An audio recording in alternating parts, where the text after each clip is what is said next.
प्रतिवर्षानुसार इस वर्ष भी विधान भवन पर कई मोर्चे दस्तक दे रहे हैं।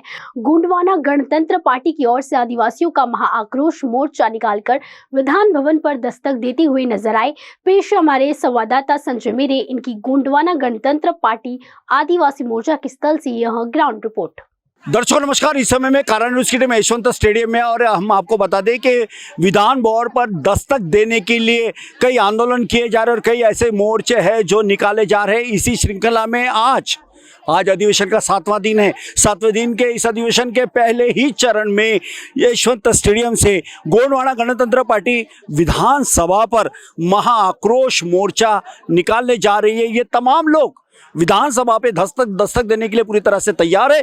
इस समय हमारे साथ में इसका नेतृत्व कर रहे प्रदेश अध्यक्ष हरीश उइके जी आए, उनसे जानना चाहिए। उइके साहब, जिस प्रकार से आप विधान सभा पर जाके जो दस्तक देने वाले हो, क्या कहना चाहते हो कि आपकी मांग है? सर, हमारी मांग तो बरसों से चल रही है। देश के आज़ादी के समय से इस जो ट्राइबल समाज है और ट्राइबल समाज के साथ में जो पिछड़ा वर्ग समाज है, आज भी उनको न्याय नहीं मिला हुआ है। और सत्ता पे जो बैठे हुए सत्ता के जो ठेकेदार है, ये लोग हमें सिर्फ लालीपाप देते हैं, सिर्फ आश्वासन देते हैं, हमें मतलब इस जो योजना स्कीम है उससे गुमराह कर रहे हैं। लेकिन अभी तक के उचित जो न्याय मिलना चाहिए वो नहीं मिला। वो एक शोकांतिका है। देश के 75 साल हो गए, आज हम अमृत उत्सव भी बनाए हैं।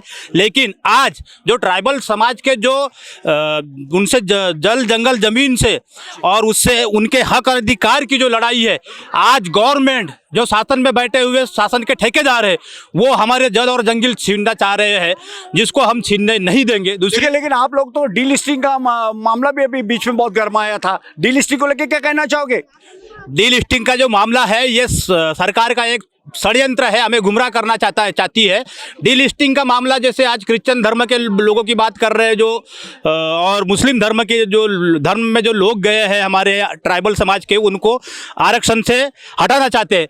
मगर सबसे ज़्यादा जब धर्म की बात आती है तो हमारा समाज, ट्राइबल समाज, सबसे ज़्यादा हिंदू धर्म भी लिखा जाता है, हिंदू धर्म में भी है। सबसे पहले अगर उनको निकालना ही है डीलिस्टिंग की यादी में ऐसे उनको निकालना है, तो सबसे पहले हिंदू धर्म में जो हमको इंक्लूड किया गया है वहाँ से निकालना चाहिए। उसके बाद में क्रिश्चियन और मुस्लिम की बात होना चाहिए। लेकिन विधानसभा पे धड़क देने जा रहे हैं, वहाँ पे मंत्री भी विराजमान है। अपने मंत्रियों को क्या कहना चाहोगे? क्या आपकी प्रमुख मांगे हैं?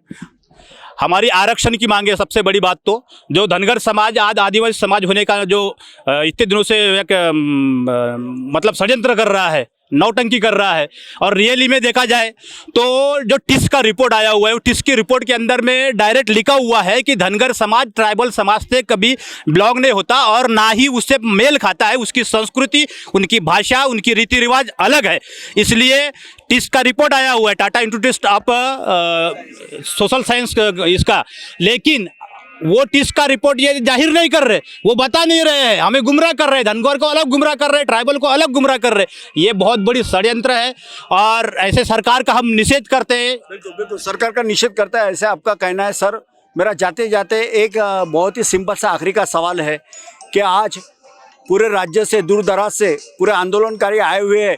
यदि आपका जो ज्ञापन है, इस प्रकार का ये जो मांगे रखने आप जा रहे हैं और सरकार ने इसको दरकिनार कर दिया या ध्यान नहीं दिया, तो फिर आप लोगों की अगली रणनीति क्या होगी? सरकार को हम काफ़ी समय से बोल रहे हैं, समझा रहे हैं, बता रहे हैं। और आदिवासी समाज हर क्षेत्र के अंदर, हर विधानसभा क्षेत्र के अंदर में 28% से 30% हमारा वोट बैंक है। हम चाहे तो ये सरकार को उखाड़ के फेंक सकते। 25 आमदार, 4 सांसद हमारे चुन करके जाते हैं हमारे ट्राइबल के मतों के आधार पर। महाराष्ट्र की सरकार हम हिला सकते हैं, महाराष्ट्र की भी सरकार हम हिला सकते हैं। और आने वाले समय में 24 में मैं बता देना चाहता हूँ, आगाह करना चाहता हूँ सरकार को, अगर हमारी मांगे अगर पूरी नहीं होती है तो विधानसभा और लोकसभा का जो 24 का इलेक्शन लग रहा है, उस समय में आदिवासी समाज इन बड़े सत्ता में बैठे हुए पार्टी का विरोध करेंगे और खुल के विरोध करेंगे और हम अपने आमदार खासदार खुद चुन करके लाएंगे।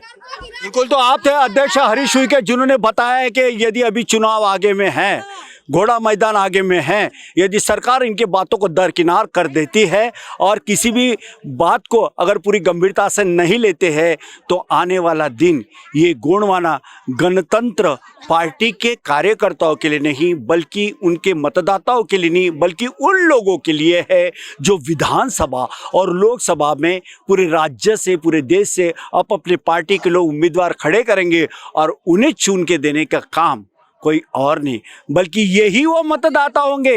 तब इनकी बात मानना चाहिए, इनकी मांगों को पूरा करना चाहिए। अगर सरकार नहीं करती है तो फिर सरकार का कामकाज ढाक के 3-5 जैसे दिखाई देगा। ये लोग यूं ही आते रहेंगे, आंदोलन होते रहेगा और इसमें से कुछ भी फलश्रुति नहीं निकलेंगी।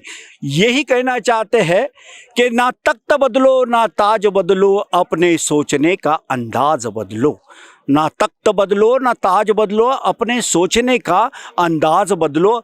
इतना काफ़ी नहीं है कि मैं बदलूंगा, बदलना है तो सारे समाज की तकदीर बदलो, सारे समाज की तकदीर बदलो।